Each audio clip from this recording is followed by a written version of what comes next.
se excreta directamente, que viene directamente del hígado, ¿de acuerdo?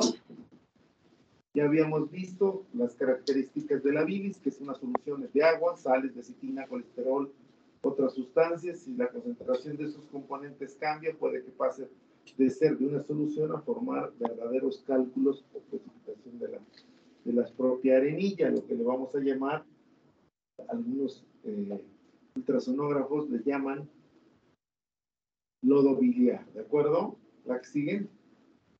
¿Cuánta gente pudiera tener cálculos sin tener síntomas? Pues muchos, quizá nosotros.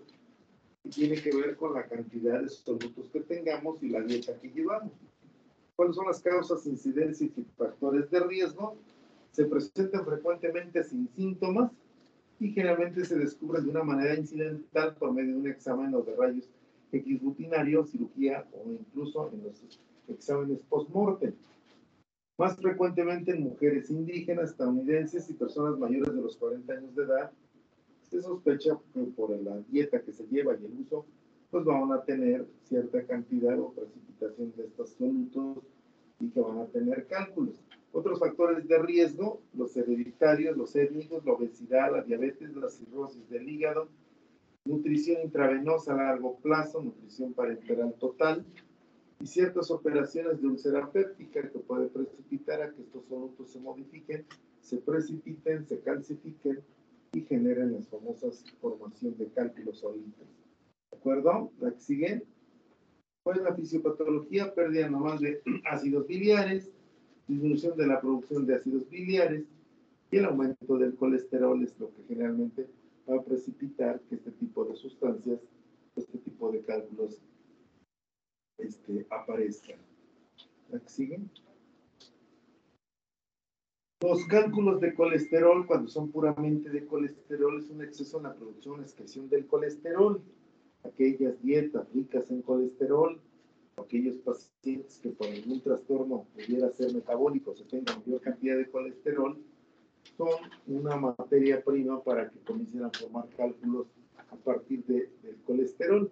Descenso de la secreción de sales biliares y lecitina por una insuficiente producción de ácido genodeoxeidoico que puede ocasionar que esto se precipite y que sean puramente cálculos de colesterol, que tiene que ver directamente con las dietas ricas en esto. Pásame la que sigue. Cálculos pigmentados, que es la combinación por un exceso de bilirrubina libre, por desconjugación de la bilirrubina conjugada con bilis, por interacción de sustancias como calcio y cobre que ayudan a precipitar los cálculos pigmentados de bilirrubina. Entonces, cuando nosotros veamos cálculos pigmentados, podemos decir que es por un exceso de bilirrubina libre. ¿La que sigue? Bien, los pigmentados puros se forman a partir de bilirrubina pura o de colesterol puro. Se presentan exclusivamente con la hemólisis y siempre en la vesícula.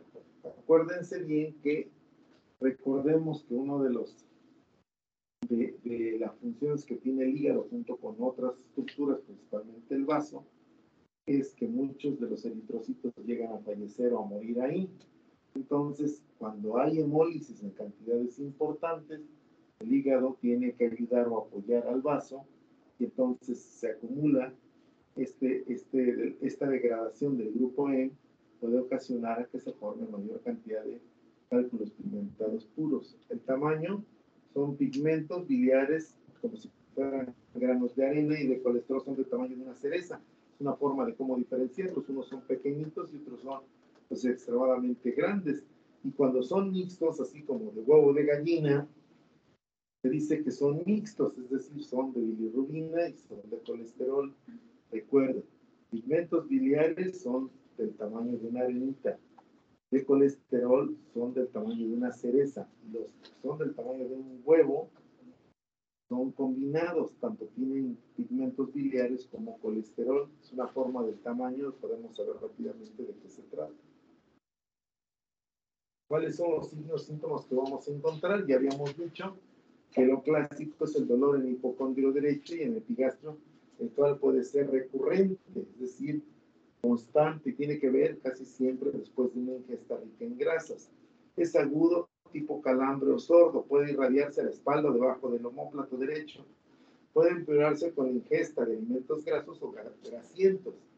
Es decir, se presenta pocos minutos después de las comidas.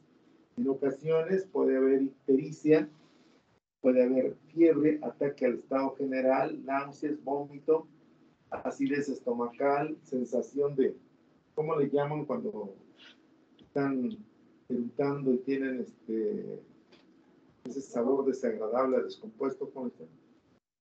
Agruras, ¿no? Acidías, ¿cómo dicen? No, la regurgitación, hay veces que la regurgitación no tiene olor o sabor desagradable, sino más bien tiene del contenido alimentario, ¿no? Alguien come chilaquiles y dice, ay, se me regresaron, pero tiene el sabor a los chilaquiles, ¿no? Ese es reflujo, ¿no? Cuando tienen esa sensación de que sacan gas o eructan y tiene un olor no putrefacto, es un olor como ácido, como desagradable, como apidosis, como agruras, ¿no? Eso que le llaman agruras, ¿no? Cuando están crudos, ¿no? Comienzan a sacar el exceso de cerveza o de tragos y dicen, huele medio feo, ¿no? Bueno, acidez estomacal, gasoflatulencia excesiva, indigestión abdominal, esa llenura abdominal, que es la sensación de plenitud, tener demasiados gases, y las heces se vuelven de color arcilla, es decir, las heces son pálidas. ¿De acuerdo? Eso nos indicaría, pues, que esto se trata de probablemente cálculos, pero tan solo con este antecedente, de que el paciente llega con dolor recurrente, llega después de que ingestió o de comió cantidades, pues eso que les decía la vez pasada, de ese taco famoso que es, combinan huevo duro, crema o queso, chicharrón y aguacate, y es una puñalada para la vesícula, porque esa cantidad de grasa que le va a llegar se va a hacer que se contraiga para mayor cantidad de bilis, y si no tiene, lo primero que va a generar pues es un espasmo y el dolor, con la consiguiente malestar de todo. Que puede llegar náuseas, vómitos, la acidez esta, y en los días subsecuentes pudiera presentarse ictericia y obviamente fiebre. Ahora, estos síntomas y síntomas se pueden, así como comúnmente se dice, se pueden enfriar. ¿Qué podemos entender por enfriar? Llega un paciente, vamos a expresar a alguien que esté sentado, que les gusta, que les gusta comer ese tipo de dietas ricas, colesterol, que va aquí al callejón de la amiba, y se echa su pedazo que les gusta, de tacos de carnitas con tacos de canasta. De repente llega a su consultorio porque presenta dolor en la región del hipocondrio del lado derecho, que se irá hacia el omóplato y que tiene sensación de quemadura, acidez estomacal y demás. Ustedes lo exploran y tiene dolor en el reborde costal del lado derecho y dicen, bueno, probablemente se trate de una colestitis, una coledocolitiasis. Vamos a tomar un estudio. ¿Cuál es el estudio que mandaríamos con estos síntomas? ¿Qué mandarían? ¿Qué? Ultrasonido, que es barato, es por lo mismo de que la densidad de los cálculos permiten bien la transmisión del sonido, porque acuérdense bien que el ultrasonido es una ciencia ficción en ocasiones, depende de quién los haga, y ahora hay cursitos de esos de un año, de medio año, que las empresas vendedoras de ultrasonidos, antes los ultrasonidos eran al tamaño de la mitad de un cuarto de estos, después se fueron reduciendo, ahora hay ultrasonidos que son incluso el tamaño de una maleta como la de su compañero. Y los comerciantes, o mejor dicho, los empresarios, pues tratan de convencer a la gente de que se compre su ultrasonido para diagnosticar. Y la gran cantidad de desempleo en la cuestión médica hace que muchos médicos generales se compren su ultrasonido, no siendo expertos ni haber tenido una residencia en rayos X, que es donde les muestrarían esto. Les dan un cursito de 3 meses, de 6 meses, y mires esto. Entonces, por eso decimos, veíamos apendicitis, cuando leemos esto, depende de quién lo toma. En ocasiones dice, yo veo esto. Pues sí, pues es lo que usted ve, yo no lo veo. Entonces es muy difícil de estar discutiendo, platicando con los ultrasonografistas, que hay veces que varía lo que ellos dicen. Pero generalmente, ustedes saben cómo se inventó el ultrasonido. ¿Sabes cómo se inventó el ultrasonido, señorita? Bueno, ultrasonido de tiempo inmemorial, esto es cultura médica general, bueno, no médica, cultura general, empiezan los sonares de los barcos. Los barcos, para ver la profundidad del mar, mandaban una señal sonora. Llegaba la sonora y chocaba con la roca o con la montaña interna, volvía a regresarse, y en un mapita iba reflejando el trayecto del piso, del mar. Entonces eso, dijeron, bueno, pues suena muy emocionante, podemos ver bien eso, ¿por qué no lo aplicamos, por ejemplo, en un abdomen? Podemos mandar las ondas sonoras, que además no dañan, es completamente inofensivo, y podemos dibujar la silueta de una estructura. Y efectivamente, así es como se hace, se coloca el ultrasonido, manda una acción sonora, y se va dibujando en un esquema, de acuerdo a la emisión de sonido que tiene, como se va marcando, pero hay muchos de mucha fidelidad, y hay otros que necesitan cierto conocimiento del manejo del mismo, no más en 3 meses. Para eso hay una residencia médica, para eso hay pues, el criterio diagnóstico y poder descartar todas las posibilidades que se pueden hacer. Por eso digo que depende de quién lo realice, pero finalmente el ultrasonido, pues ahora sí, tiene un buen, ¿cómo se llama? Un buen espectro de efectividad, ¿no? Bueno, ¿cuáles serían las complicaciones si es que no se trata adecuadamente este tipo de padecimientos de que evolucione en una colistitis aguda? Es decir, obstruye el paso de la bilis y comienza a inflamarse y nos ocasiona una colistitis aguda, o que pudiera tener varios episodios o una colistitis crónica, que después pudiera propiciarse con la colangitis, con una coledocolitiasis, o incluso obstruir el conducto pancreático y producirnos una pancreatitis, que sería lo más complicado. ¿Sigue? Cuando estamos hablando de una colecistitis, que puede ser colecitis aguda o colecitis crónica. La aguda es aquella que es el dolor agudo, constante, persistente en la región del cuadrante superior derecho, y que puede ser en un alto porcentaje, en el 95% es litiásica, es decir, es secundaria a un lito, y solamente un 5% es litiásica, es decir, en aquellas que no existe nada, pero que sin embargo se inflaman. Ya decíamos de la vez pasada como por qué se pudiera inflamar la vesícula si no hay cálculos.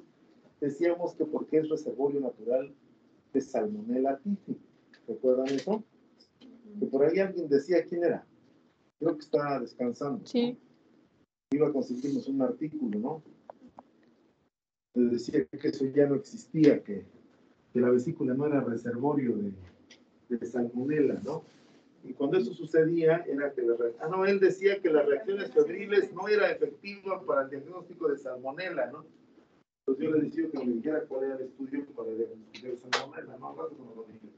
Creo que se llama Adrián, ¿no? Sí. Bueno. Entonces decíamos que puede pasar o hacerse una colecitis crónica, es decir, que se enfríe. Decíamos eso de enfriar.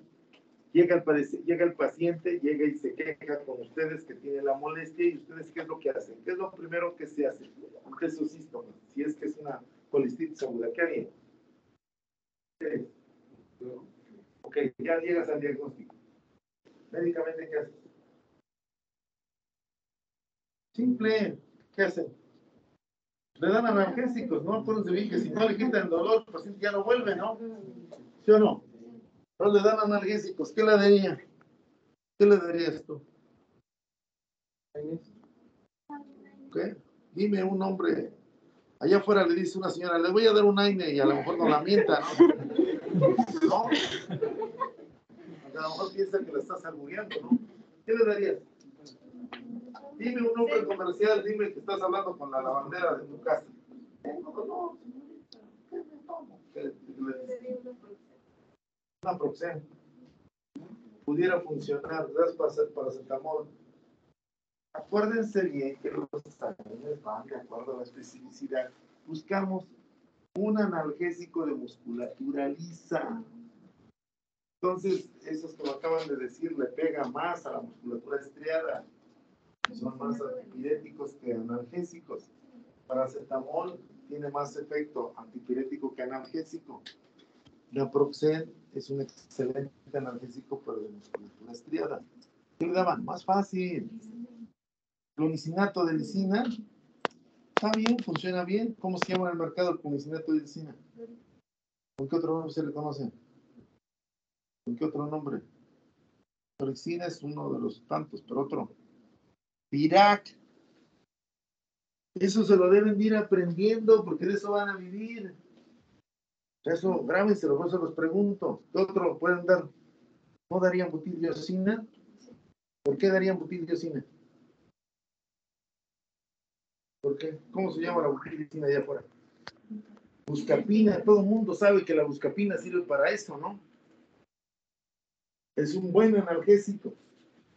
Y el prototipo es precisamente la buscapina, pero hay otros nombres, ¿eh? Hay muchos, apréndanse uno, dos. Bueno, después hablamos de eso. Que muchos dicen, no, apréndenselo por nombre genérico y eso es el nombre. Yo en lo particular, yo, todos los genéricos me parecen una tomada de pelo. No sirve, no funciona. Yo opino. Alguien puede tener experiencias diferentes. ¿Por qué? Porque de una tableta de aspirina, por darles un ejemplo, sacan 20 de genérico. Entonces lo único que están haciendo es dar placebo. Por eso es barato.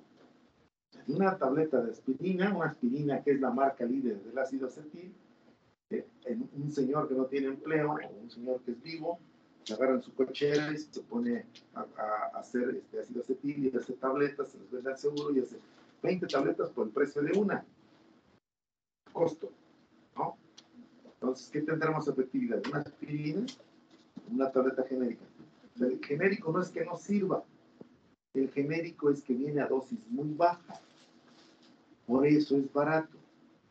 Y cuando hicieron esto de los genéricos, que se ha dicho de paso, hay muy pocos países que usan, muchos usan el genérico.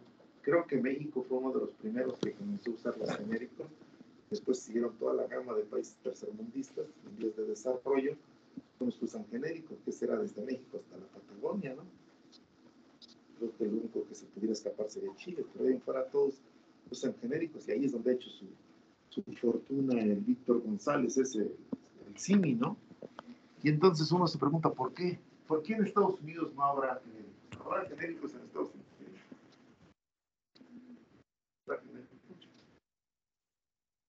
No hay genéricos, no existen. ¿Por qué?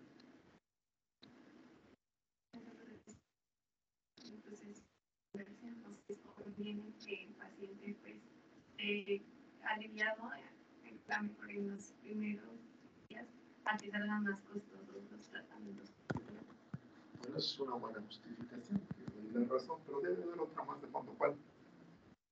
¿Por qué no hay genérico en Estados Unidos? Puede ser como Estados Unidos tiene alguna lista.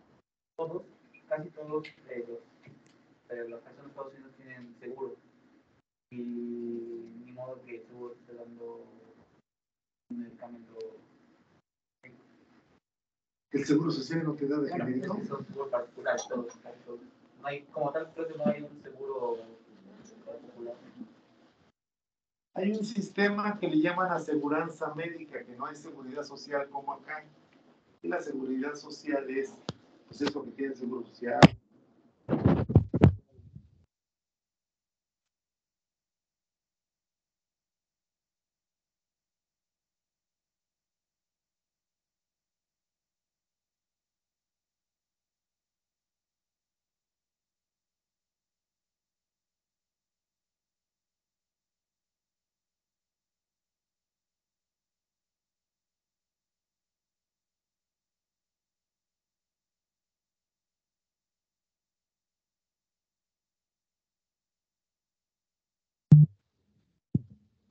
Justificación lógica es porque para que un laboratorio cualquiera pueda emitir un medicamento, tiene que pasar por una serie de investigaciones científicas por ¿cómo se llama? Una asociación americana que se encarga de esto, FDA se llama, y esta FDA, que es la que analiza todas las drogas, y es la que analiza, por ejemplo, las vacunas, y la que da el visto bueno, porque no hay corrupción y porque son extremadamente exigentes. Entonces, muchos de los productos estos genéricos que venden en México, un día póngale cuidado, vean las cajas, tienen ahí sin razón social y dice en permiso o en trámite, y así se pasan siglos y muchos hacen negocios de esa forma. Son productos que incluso pudieran no tener el activo que está promocionando, que a lo mejor ni sirve, pero ¿por qué no los dan?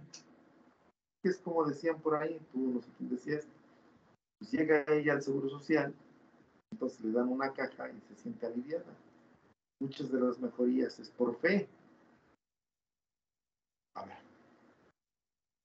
yo me imagino que en la casa de todos ustedes hay una caja destinada para medicamentos. Todo el mundo tiene su caja de medicamentos. La abuelita ahí guarda el tío y dice, ahí está la caja de medicamentos. Y ábranla y vean qué hay ahí. Y hay antibióticos, analgésicos, todo, hipoglicemiantes orales, antibióticos, todo hay ahí. Y uno la pregunta obligada sería, ¿por qué existe eso? Eso no existe en Estados Unidos. ¿Por qué no existe? Tiene que ver con esto que estamos hablando, ¿eh? Porque aquí no nos acabamos los tratamientos, no hay una cultura. Aquí nos tomamos una pastilla y la dejamos y ahí la guardamos y la abuela o alguien o nosotros decimos, por si me enfermo. Cuando ya sepan, pasan 20 años y el fregado medicamento ahí sigue, ¿no? Ya está caducado. Y todo lo guardan, hay una caja enorme, vean ustedes, vean. Y la mayor parte, como es medicamento que no le cuesta, pues hay que se acumule, ahí se queda, incluso hasta todavía se dan ¿cómo se llama? Hay hasta promociones en radio, en internet, en YouTube. Vendo, regalo, ofrezco, doy, porque ya no saben ni qué hacer con tanto medicamento que en un momento el seguro, cuando estaba en buenas condiciones, se los dio. Ahora sirve, pues no sabríamos. ¿Qué hacen en el otro lado? Agarran y te dicen, ¿qué tiene usted? ¿Tiene usted una penicilina? ¿Necesita este medicamento? Se lo dan, para empezar, lo sacan de la caja y se lo dan en un recipiente personalizado a él. No dice, es para que lo guardes. No dice, dáselo a tu abuelita para que tenga su medicamento. Es más, hay hasta una legislación que no puedes tener en tu casa cantidades importantes de medicamento, que es un delito. Entonces se fijan en las películas y cuando abren el botiquín encuentran 3, 4 recipientes de estos, como que se alarman, porque normalmente se acaban y se tiran. Sin embargo, aquí todo lo guardamos. Entonces, ¿eso qué quiere decir? Que cumplen con los estándares de estarse tomando el medicamento por los días indicados. Se acabó. Ya me lo acabé. Tírame mi caja. Aquí todo guardamos, ¿no? O si se me llega a ofrecer, dice, ¿no? Pero porque es medicamento barato y porque es medicamento que no cumple con esa función. Entonces, a ver, ese medicamento que estamos hablando, que vamos a dar, mandamos, por ejemplo, les digo, siempre utilicen mandar la marca líder. Que aunque valga más caro, y muchos les pueden decir que eso es indebido en un país en vías de desarrollo, como, a ver, para que tengan idea, un antibiótico X, ¿qué les gusta? Rosefin, por ejemplo, que es la sal es ceftriaxona. La marca líder es Rosefin, la laboratorio Roche. Una ampolleta de 1 gramo para presentación líder vale alrededor de 500 pesos. Un medicamento que lo hace PISA, que es un laboratorio mexicano, ceftriaxona se llama, porque viene el nombre genérico, vale 25 pesos. ¿Qué es la diferencia? 500 a 25. Te dice, ¿servirá o no servirá? Pero yo les digo, tienen un paciente con una peritonitis. El paciente se está muriendo. Pues nosotros, ¿qué usarías? ¿Usarías la marca líder o usarías la marca genérica? Ahora, ahí les va el gran problema que tenemos ahora. Con esos medicamentos que están vendiendo, que son a dosis mínimas o a dosis, lo único que se genera es resistencia bacteriana, hablando de antibióticos. Entonces, ahora les sigo al otro grupo, que ahora te encuentras, por ejemplo, infecciones de coli resistentes a todo lo que existe. ¿Qué va a pasar cuando encontremos resistencia? Por ejemplo, a esos casos de cólico. ¿Qué lo tratas? Vamos a pensar, te llega un paciente, estás en el R1, en el R20, y te dicen, ¿sabe qué tiene? Una infección, una septicemia por E. coli. Pero esa E. coli es resistente a todo. Después ya le dimos todas las combinaciones que existen aquí y en China. ¿Qué le damos ahora? ¿Qué le daría? ¿Qué va a pasar?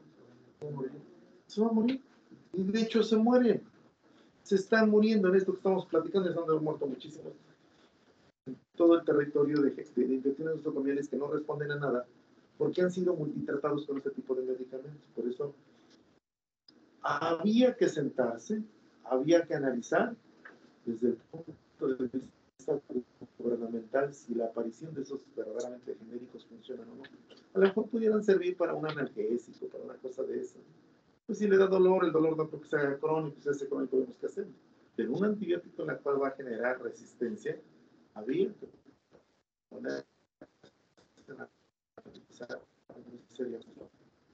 muchas veces, imagínate, llegan pacientes que llegan por unas circunstancias diferentes. Imagínense que en ese hospital que hay un paciente que tenga E. coli resistente a todo, pongan a alguien que fue porque tuvo una insuficiencia renal y está descompensado. Y en ese momento le pega el E. coli, pues lo vamos a matar. Y llegan otros con otras circunstancias y lo matamos. Y así están los hospitales. La estancia hospitalaria está peligrosísima. Cada paciente llega al hospital y lleva pues todo su zoológico. Sí, literal, decía mi abuela, lleva sus pulgas y sus piojos, ¿no? Y ahí los deja porque va a estar unas horas o unos días ahí y ahí los va a dejar, ¿eh? Literal, ¿eh? Hay gente que lleva pulgas, así, literal, y las dejan en la cama.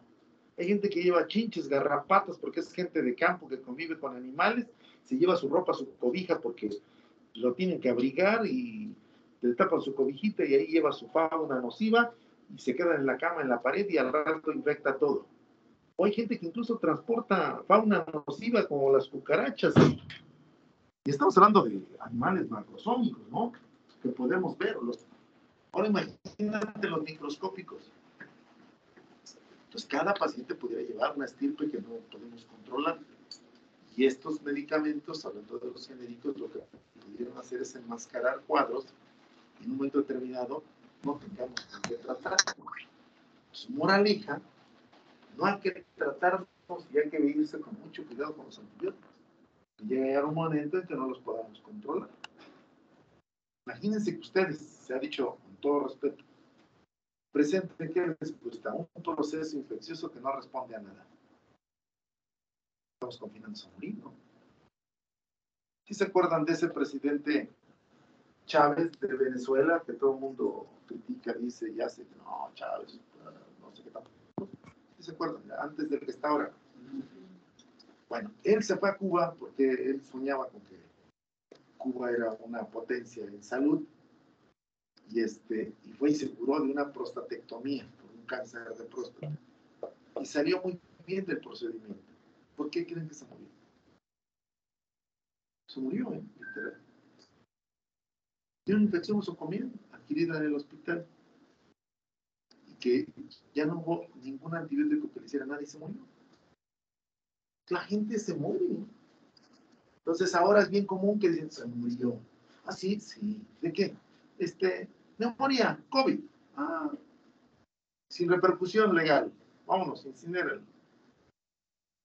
Y a lo mejor muchos de los que se murieron por otras cosas y a lo mejor le están echando la culpa al COVID, ¿no? Pero bueno, esa es harina de otra cosa. No sé si tengan algún comentario de esto. Entonces, moraleja, hay que aprenderse los nombres por los nombres de la marca líder, no de los genéricos, por eso sería el comentario. Analgésicos de musculatura lisa, butiliocina, ácido meferámico. ¿Cómo se llama el ácido meferámico? Postan 500. El clonicinato con N, ¿no? No con L. Clonicinato de lisina, que es la famosa dorixina, o el famoso Firac, que son las marcas líder. Por ejemplo, hay otras que han oído hablar de la famosa Panclasa. ¿Qué es la Panclasa? Sirve para dilatar el conducto para que pase. Pero también lo puede hacer la guillotina, ¿no? Pero ¿por qué la plancas? ¿Por qué la panclas? ¿Qué tiene? Busque, saque su dispositivo, vea la panclasa. Panclasa es el nombre comercial, vea cuáles son los componentes. Yo no la uso, pero mucha gente la usa. Y como dice su compañero, al relajar el esfínter, mejora la circulación y los pacientes mejoran. Que son la mayor parte de estas son enzimas proteolíticas que hacen que desinflamen muy rápido, además son relajantes musculares. Bueno, entonces decíamos que si no se trata esto, la colitis aguda, no la enfriamos y ahí surge todo. ¿A qué nos referimos con enfriar? Dije, presenta un dolor por colitis, dice, enfríalo en el argot de la cirugía. ¿Qué quiere decir? Dale analgésicos, dale un poquito de antibiótico, déjalo en ayuno. Si el problema fue por comer grasa, ¿qué hacemos? Pues lo expendemos todo. ¿Cómo lo podemos expender? Déjenlo en ayuno 48 horas. Pongan una sondita para que los gases le ayudemos a descongestionar. Y entonces el paciente va a quitarse el dolor. Eso se le llama enfriar. Cuando escuchen este tiempo que se va a enfriar, están viendo a bajar los síntomas, ¿de acuerdo? ¿Cómo lo podemos enfriar? Analgésicos, antibióticos y alguna medida de descomprimir los gases del estómago mediante una sonda, ¿no? Por eso todos los pacientes que hayan con colestitis, obsérvenlo. Lo primero que hacen es poner una sonda y va a comenzar a drenar, pues obviamente gas y líquido clerobiliar y lo dejan en reposo, ayuno total. Al no tener estimulación de la vesícula por las grasas, se va a enfriar, se va a controlar y el paciente se puede ir a su casa. Y si se va a su casa, ¿qué pasa? Puede pasar, si lleva la dieta, se convierte en vegetariano o que lleve la más mínima cantidad de grasa, puede pasar meses o incluso años sin tener otro episodio. ¿Ya me entendieron? Pero igual, si se repite al mes, se echa otro traquito el día de plaza, y si hoy es martes de plaza en Tepeaca, no sé cuántos es el día de plaza en Tepeaca. Y entonces van y se echan su taco de barbacoa y le ponen un pedazo de queso y le ponen su chicharrón y su aguacatito. Tómala. Y otra vez vuelve con otros síntomas. Se hace colitis crónica. ¿Me entendieron? Ok. ¿Cuántos episodios puede aguantar un paciente con una colitis? Pásame así. ¿Cuántos creen que puede aguantar? Todos los que hasta que verdaderamente se aburra o el dolor sea tan extremo que finalmente decida operarse. Pero generalmente la paciente puede tener 3, 4, 5 y con días es un repetitivo. ¿Por qué se operan las señoras o los señores? Porque no pueden comer lo que les gusta. Entonces dice, híjole, ya no me puedo echar mi taquito, yo me voy a operar. No, ya no, doctor, opéreme, yo como extraño mi taquito placero. Entonces, colitis aguda. ¿Qué debemos entender por colitis aguda? Es la inflamación de la pared de la vesícula biliar y el revestimiento abdominal circundante que puede causar peritonitis y muerte si no se da tratamiento adecuado. Por eso, al evento le debemos de dar antibiótico y analgésicos de tipo musculaturaliza. ¿De acuerdo? Hay que evitar, además, en esos cuadros de colitis aguda, el consumo de alcohol porque va a aumentar la vasodilatación, va a aumentar el edema, presencia de cálculos en la vesícula o en el conducto cístico, infección bacteriana en el sistema de conductos biliares, como ya les decía yo, que puede ser reservorio de bacterias, disminución de la circulación sanguínea en la vesícula biliar que puede propiciar la necrosis, sedimento en la vesícula biliar y tumor en la vesícula biliar, páncreas o hígado. Entonces, nosotros le debemos decir esto al paciente. Y entonces el paciente deberá de tomar su decisión. Si es un riesgo que me puede pasar y agravar con todo esto, pues debe decir, doctor, prográmeme, vamos a tratar de que se me quite mi vesícula. Y entonces se programa y se hace una colistectomía que puede ser o abierta, puede ser por vía laparoscópica. Ahora un gran porcentaje se hace por vía laparoscópica y las abiertas casi ya, excepto que la señora esté muy gorda o el paciente esté muy gordo, que tenga un panículo adiposo que les gusta de unos 20 centímetros, para mí es difícil de manipular con los trócares, entonces se haría abierta, pero generalmente se hace todo por vía laparoscópica. ¿Alguna duda? ¿La que sigue? Bueno, vamos ahora con la famosa colestitis litiásica aguda, es decir, esa colestitis litiásica aguda es la inflamación aguda de la vesícula biliar causada por la obstrucción del cuello de la vesícula biliar o del conducto cístico por un cálculo. ¿Qué esta es? Esta sí es una urgencia. Ah, claro, no se vayan a confundir, ¿eh? La otra colestitis ordinaria que se inflamaba por la contracción de la vesícula, pero esta es aquella inflamación que se agrava porque es un problema obstructivo. Y al haber un problema obstructivo, ¿qué va a ocasionar? Falta de desahogo de la bilis, por consiguiente el paciente pudiera presentar ictericia y todos los malestares que ustedes ya saben. Esto es una urgencia. Además de la friabilidad que va a ocasionar el cálculo y la perforación o la alteración del cístico. Entonces, cuando esto se presenta, la conducta es directamente quirúrgica. Ahora, si la paciente o el paciente no acepta, también se puede enfriar, con la consiguiente repercusión que en cualquier momento se puede agravar y a lo mejor ya ni siquiera se puede operar, ¿eh? Y habría que hacerle otro tipo de alternativa. Ven ustedes, estos cálculos biliares van a ocasionar, primero esos cálculos, pues es un sistema de válvula, va a ocasionar obstrucción del flujo biliar. Entonces, estos ácidos biliares la éstasis de las sales biliares van a irritar, y entonces el paso de las sales biliares a los tejidos, entonces es lo que se le conoce como ¿qué? Va a andar bilirrubina circulando, eso es lo que va a llevar a la coloración amarilla, la famosa ictericia. Va a haber intrusión de la mucosa, exposición del epitelio, inflamación de la mucosa. Estamos refiriendo a la de la mucosa de la vesícula, ¿eh? Distensión vesicular, esto va a condicionar presión intraluminal de la vesícula, obstrucción linfática y venosa, y todo esto va a condicionar isquemia y necrosis, llegando incluso los cálculos a llegar a la cavidad peritoneal, ocasionando la salida de la bilis y ocasionando quemaduras químicas, ¿no? Una peritonitis por bilis, ¿no? La que sigue son casos ya muy, muy graves. Veanlas como en este caso. Vean lo que tenemos ahí. Es una colitis congestiva la de este lado. Y la otra es, obviamente, después del procedimiento, ya vamos a encontrar un pedazo de la cubierta.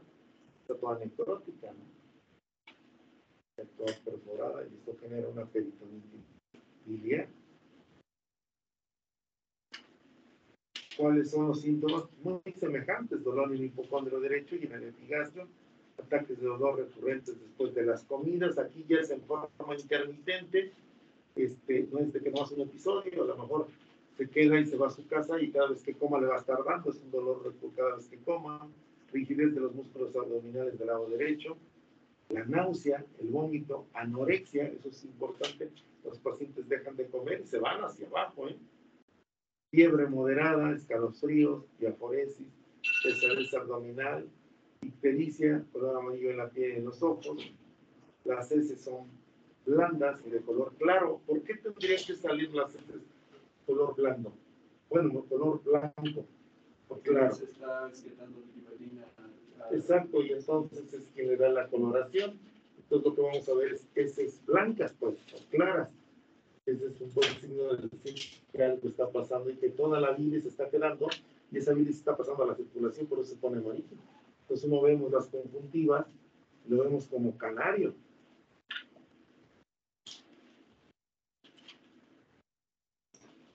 Esta es una colistitis alitiásica, la otra era litiásica, es decir, había la presencia de un cálculo. Esto es una colistitis, es decir, la inflamación de la vesícula, pero no hay cálculo. Vas a ver, ¿sí? Entonces, definición de inflamación aguda de la vesícula biliar en ausencia de cálculo. ¿Por qué se tendría que inflamar? Si no tenemos cálculo, no se está obstruyendo. Entonces, la etiología de la colitis alitiásica es de origen incierto, puede deberse a muchos factores. La enfermedad tiende a ocurrir después o en coexistencia con otras enfermedades, ante todo traumatismos importantes, quemaduras o cirugías que se tengan y en el manipuleo, pues, sobre todo de las vísceras. Otras situaciones que se sabe que la preceden son vasculitis sistémica, enfermedad isquémica aterosclerótica grave, enfermedades avanzadas, transfusiones múltiples, septicemia bacteriana, partos de enfermedades biliares como sarcoidosis, lupus eritematoso y en general enfermedades autoinmunes y obviamente el síndrome de insuficiencia adquirida, que por alguna razón alteran la microcirculación generando trastornos inflamatorios en las paredes de la vesícula, pero a simple vista no vemos, no hay cálculo, no sabemos determinar por qué es. Entonces, un paciente que tiene una enfermedad autoinmune, por ejemplo, una artritis reumatoide, un lupus eritematoso, pudiera presentar un determinado una colitis alistésica aguda. No hay cálculo, pero por alguna razón la microcirculación de la mucosa se ve alterada. ¿Qué es lo que se tiene que hacer en eso? ¿Qué harían? A ver, la primera, colestitis sin problema, se puede emplear. La colestitis por cálculos o litiásica, pues es una urgencia y se tiene que operar. Y esta, ¿qué harían? No la enfrían, o la ponemos en enfriar, no pasa nada. Se enfría quiere decir, le dan tratamiento, los síntomas disminuyen, pero esto es un riesgo. Y la próxima vez que le dé un cuadro como estos, ¿qué pudiera ocasionar? La perforación, pues no sabemos qué tanto esté necrosado. No vamos a someterlo a un riesgo. Entonces se le tiene que decir que como es impredecible, había que hacer una colestitis, incluso mandarla a analizar. Bueno, de hecho, todas las piezas se deben mandar con el papel para ver qué es lo que realmente sucedió. Sobre todo cuando no son por cálculos. Ver qué es lo que está sucediendo. A lo mejor hubo una estenosis. No sé, muchas cosas que pudieron haber pasado. Entonces, esto también es una urgencia para tratar de evitar o tratar de descifrar, porque a lo mejor pudiera ser una tumoración que está enmascarada y que no se ve en los estudios. ¿La que sigue? ¿Cuál es la fisiopatología? Ocurre éstasis de la bilis vesicular en ausencia de contracción regular estimulada por la colecistecina, que es liberada por ciertos productos de la digestión en la porción superior del intestino delgado. O sea, fíjense muy bien, simplemente el que la bilis se quede ahí estacionada va a ocasionar la sintomatología estimulada por esa sustancia, la colecistocinina, que va a ocasionar que este tejido comience a sufrir. Acuérdense bien que cuando hablamos de sufrimiento, nos estamos refiriendo a trastornos en la microcirculación. La máxima concentración de bilis la reduce a un material viscoso conocido como sedimento y se le conoce como lodo biliar, el cual produce obstrucción funcional del orificio de salida de la vesícula, lo que da como resultado una secuencia de edema, obstrucción linfática venosa, isquemia y necrosis. Todo es por esto. Es una obstrucción. La éstasis de la bilis en la vesícula puede hacérsela también más susceptible a la proliferación bacteriana y la posible invasión bacteriana de la pared vesicular. Lo que decíamos, si ya de por sí reservorio, podría llegar a invasión y se agrava más el problema. ¿De acuerdo? ¿La que sigue? ¿Cuáles son los síntomas? Pues igual que los anteriores, síntomas son idénticos a los de la colestitis litiásica aguda, excepto que pueden estar ausentes o cubiertos por síntomas de un estado subyacente previo, es decir, hay dolor, a lo mejor hay anorexia, hay ataque al estado general, pero pues no hay nada significativo. Sin embargo, el dolor en el cuadrante superior derecho nos debe suponer que hay una patología. ¿La que sigue? Bueno, colestitis crónica. Los casos en los cuales vamos a tener colestitis crónica, ¿vale? Es la inflamación de la vesícula biliar que persiste un periodo de tiempo prolongado. Regularmente se asocia con colitiasis, es decir, con la presencia de los cálculos. La mayoría de los casos son abacterianas y se produce por irritación química de la bilis supersaturada y por el reflujo de jugos pancreáticos a las vías biliares.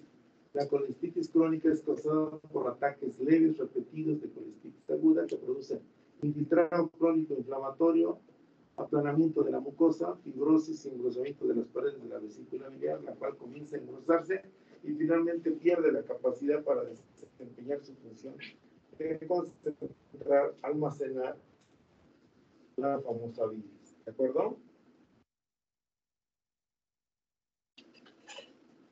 Bueno, las diversas formas que puede asumir la vesícula biliar como consecuencia de la colestitis crónica destacan tres variantes peculiares. Fíjense bien, vesícula esclerotrófica, que esos términos los van a escuchar cuando nos den el diagnóstico en el ultrasonido. Dice, se observa una vesícula esclerotrófica, que es pequeña, de volumen estrecho, pared fibrosa, amoldada sobre los cálculos del V que se aparecen fuertemente adheridos a ella. En pocas palabras, es una esclerotrófica, no es otra cosa que una vesícula extremadamente pequeña, ¿de acuerdo? Y vesicular, vesícula aumentada de volumen, pálida al borde, muy distendida por un líquido incoloro de aspecto ceromucoso, un cálculo enclavado en el vacío cosa convertido en una delgada lámina. Eso se llama un hidrovesicular, ¿de acuerdo? O también se le conoce como hidrocolecisto. Y se tiene un hidro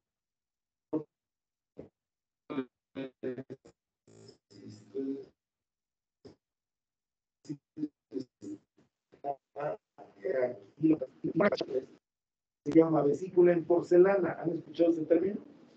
Bueno, esa vesícula en porcelana, vesícula de la pared fibrosa y calcificada, la superficie interna es blanca y lisa. Cuando se encuentra esta vesícula en porcelana, ¿es sinónimo de qué? De cáncer. Entonces, eso es importante que lo recuerden. Esta hidrovesicular también se le llama hidrocolecisto.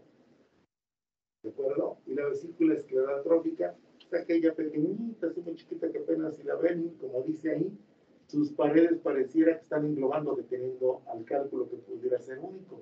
Se le da una piedrita allá adentro, está dando las manifestaciones, pues hay que quitarlo. ¿Vale? ¿Sí o no? Regrésala, creo que. Vale. Vean ustedes eso. Miren. Fíjense, en vesícula distendida con un cálculo mixto enclavado en la base. En el vacinante, fíjense bien. Ahí lo tienen ahí exactamente. Como el cálculo está ahí. Que lo tenemos, pobrecita vesícula ahí sufriendo toda la hidratada. Y lo que va a generar en un determinado momento no es el contenido de bilis, sino que es lo que aumenta líquido. Líquido inflamatorio. Y entonces eso es lo que se le conoce como ¿qué? Un hidrocolecisto, un hidrocolecisto. Ahora, cuando se va a quitar, al rato vamos a ver unos videos, cuando está muy grande, hay un signo que le llaman que vesícula de toro, no sé si han oído hablar de eso. Es una vesícula muy grande con un piocolecisto. Bueno, hay otro que se llama piocolecisto. Cuando se llama piocolecisto es cuando tiene secreción purulenta. Entonces, cuando está muy grande y no se puede agarrar y se corre el riesgo de que con la pinza que le vayamos a sujetar la reventemos, entonces, ¿qué se debe de hacer? Se desinfla, así literal.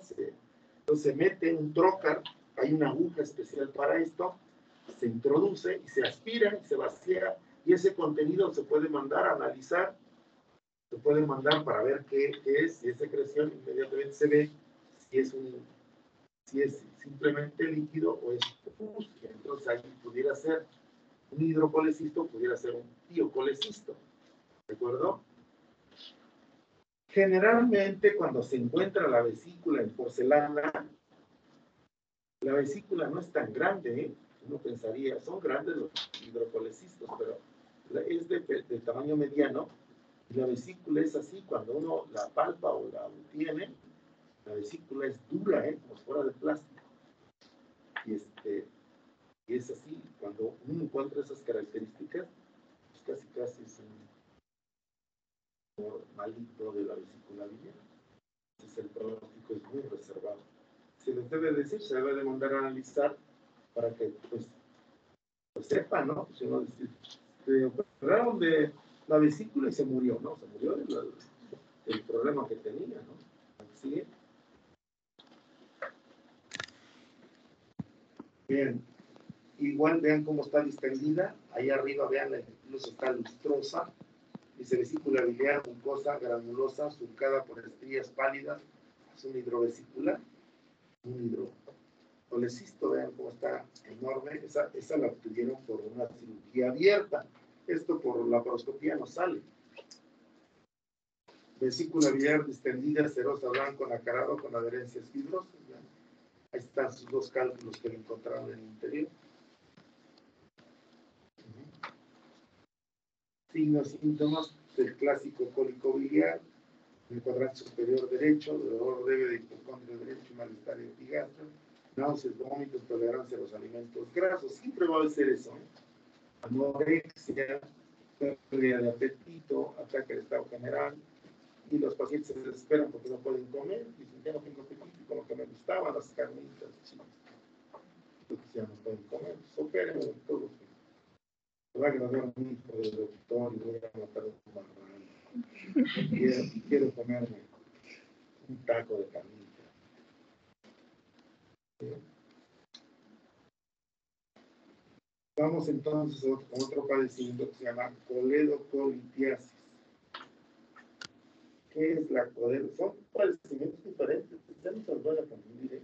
¿Qué es una coledocolitiasis? Es la presencia de un cálculo biliar en el conducto biliar común. Dicho cálculo puede consistir en pigmentos biliares o sales de calcio colesterol que se forman en el tracto biliar.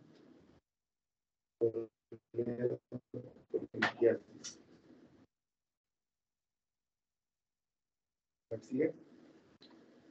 Van a estar en el conducto. Aquí se tiene que hacer cuando se retiran, cuando se encuentran cálculos en el coledo con los conductos biliares y se somete a un procedimiento quirúrgico, se debe de tener estudios radiográficos con la aplicación de medio de contraste inmediatamente a través de la vía biliar para ver si uno de los cálculos no se quedó atorado. Que a lo mejor puede indicar la vesícula, pero si sigue la obstrucción, de nada sirve. Entonces, una colecistografía se llama, transoperatoria. Entonces se agarra ahí en la vía principal, se pone la sonda en el colédoco y se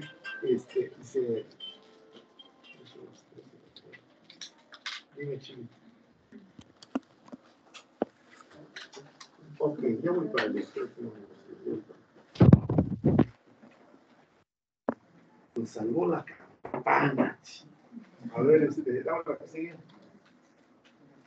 Los cálculos más comunes de las vías biliares se encuentran en un 6 al 16% de los pacientes que tienen coleditiasis. La incidencia aumenta con la edad en la mayor parte de los casos. Los cálculos biliares emigran de la vesícula al hecho de que a menudo tienen un diámetro mayor que el conducto cístico, sugiere que crecen dentro de las vías biliares. Esa es una teoría, ¿eh? Hay veces que el cálculo es pequeñito y dicen los expertos que si pasa por el colédoco va a llegar al intestino sin problema. Pero cuando por alguna razón el cálculo es pequeñito y llega a anidarse o a atorarse en la mucosa del conducto, ahí mismo comienza a tener mayor cantidad de sales y se comienza a crecer y ahí crece. Hasta que llega un momento en que obstruye por completo y esos son los que se tienen que hacer clínicos. Si uno piensa, ¿cómo llegó ese cálculo? ¿Cómo pasó? ¿Cómo rompió? Está demasiado grande. Es como una serpiente que se haya comido un huevo. No, lo que pasa es que ahí pequeñito empezó y allá anidó o ahí se desarrolló.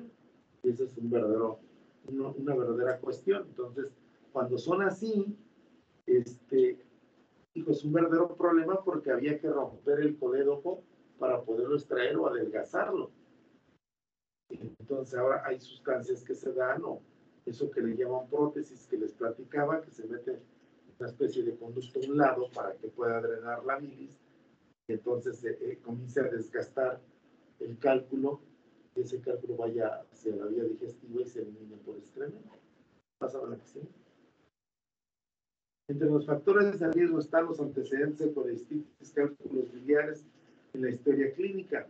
Una causa sospechada, pero no comprobada de cálculos primarios en las vías biliares es la disfunción del mecanismo del esfínter del colédoco, con estasis biliar y dilatación considerable de las vías biliares. Es decir, la causa sospechosa que nos debe de pensar que puede pasar eso es una disfunción del esfínter, ¿no?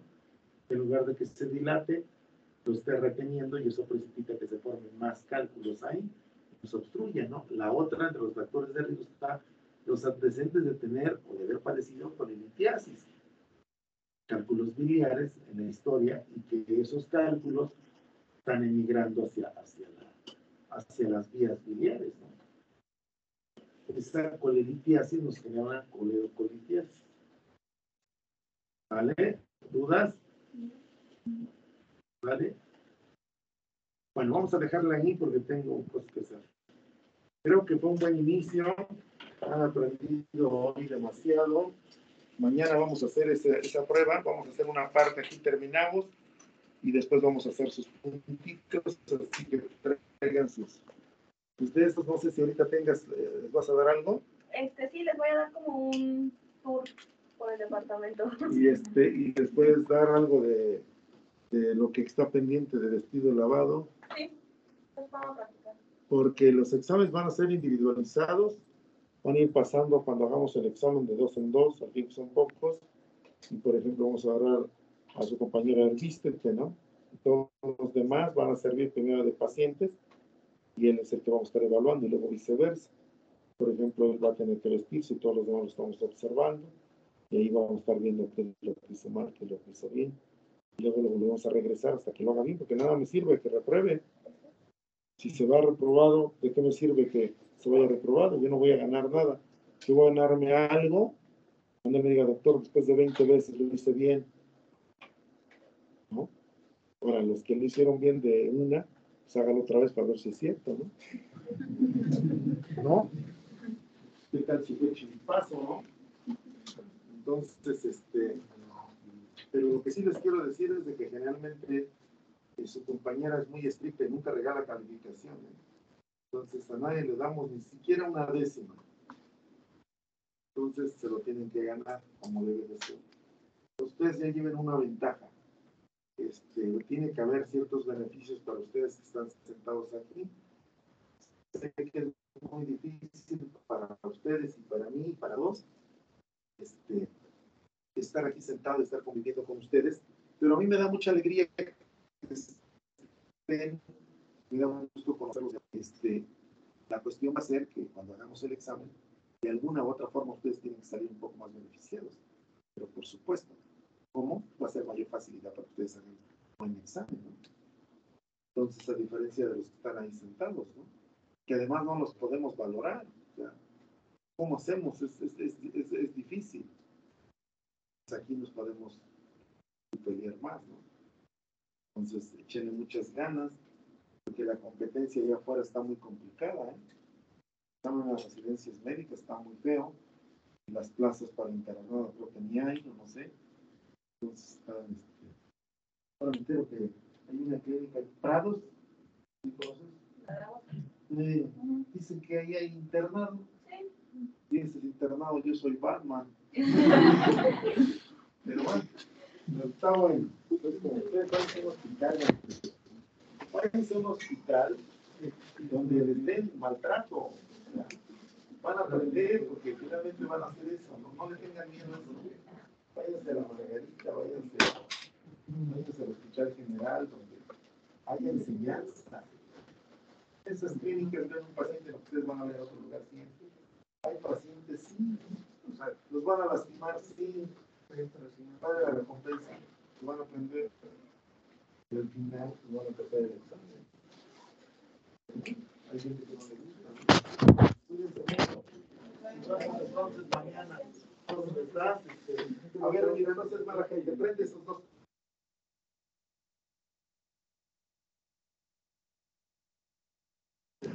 Quiero que tengas 5 minutos porque hace mucho ruido y nos desarruma y nos apaga. Porque deben estar los días un poquito bochornosos, ¿no? Y ahorita lo apagan ahí, no se le hace cuando no se les pone. Ahora, ni siquiera déjalos que descansen, que tomen algo y empezamos. Se siente a la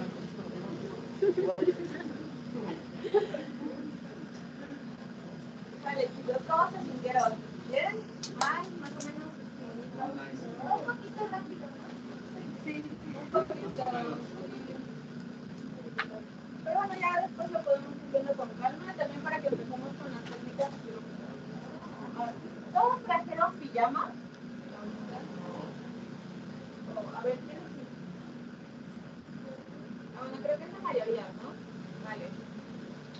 vamos a entrar a los quirófanos y a donde están los lavabos para que les diga cómo vamos a estar trabajando todo este periodo que vamos a estar, ¿verdad?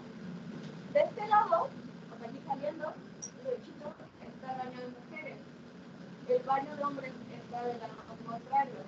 Nada más que para que ustedes puedan ir a este baño tienen que salir y entrar por las escaleras del otro lado. La pieza pegadita sobre medicina. Dentro de los baños hay lockers. Entonces, los que tengan su pijama, cámbiense, póngansela y dejan sus cosas en el locker, los demás también. Y los niños pues entran del otro lado. Y los niños entran del otro lado y nos vemos aquí aquí al principio del área de ¿vale? Para que empecemos con todo lo que vamos a hacer. Por favor. Para los que son virtuales, les damos el tour la otra semana, ¿va? Que vengan. Sí, Sí, vale, gracias. Bye. Gracias, Ale.